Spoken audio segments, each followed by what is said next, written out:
Hi everybody, welcome back to my channel. Today I'm going to bring you Lisa's enchiladas. These are definitely not authentic, they're just the way that I like them. Here are the basic ingredients.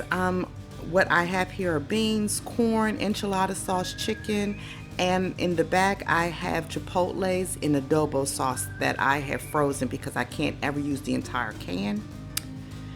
The first thing I'm going to do is brown the chicken. That's what I'm doing here. I'm going to season it with my normal seasonings, which are always salt, pepper, garlic powder, and onion powder. I'm also going to throw in a little bit of adobo chili powder, and I'm just going to cook these until these are done.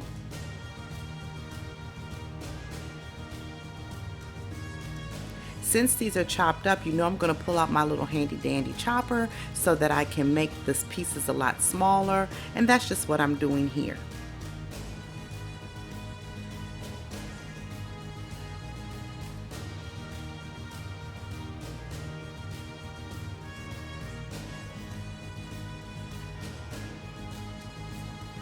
Now that everything is done, I'm going to add in a 4-ounce can of green chilies. And just mix them through so that everything is incorporated together.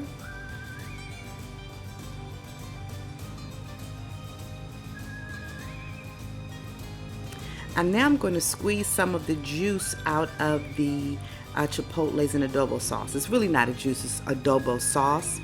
And I only need a little bit. I don't want the peppers, and that's what I'm kind of holding up in the plastic bag and gently squeezing the adobo sauce into the chicken. This is a really kind of smoky, more than spicy sauce, but it gives an incredible flavor to the meat.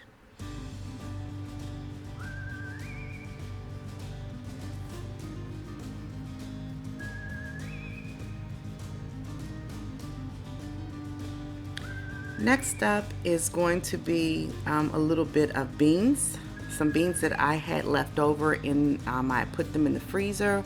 So I think these are some small red beans, and I just decided to add some of them. And then about a half a can of drained corn. I'm going to use the rest of the corn in the rice that we're going to have along with the enchiladas.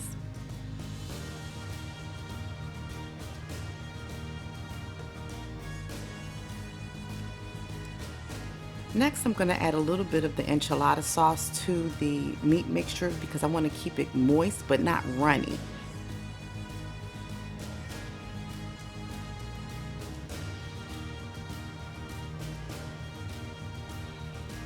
Okay, I did do a little bit of tasting, and I re-seasoned and added some salt and a little bit more chili powder.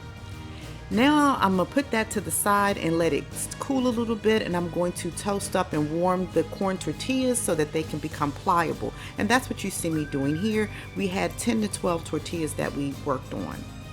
Now comes the filling time. Here's what I do. I put a little bit of the enchilada sauce in the bottom of a pan. I don't put too much because my texture issues just won't let me overload it with a lot of juice. So I'm just going to spread a little bit around, and then I'm going to start filling the tortillas. Okay, I'm going to fill one tortilla. Here's a tortilla, and here's a little bit of the chicken filling.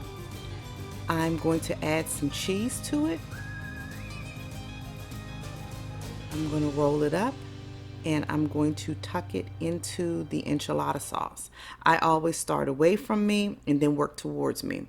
And here's everything as all the tortillas, as I've all filled them all up. I add some enchilada sauce on top, and then I just add the rest of the filling in the sides. This makes for a nice little bit of extra meat. And I top it with cheese, and I bake it. I bake it for about 20 minutes in a 350-degree oven, and here's what everything looks like.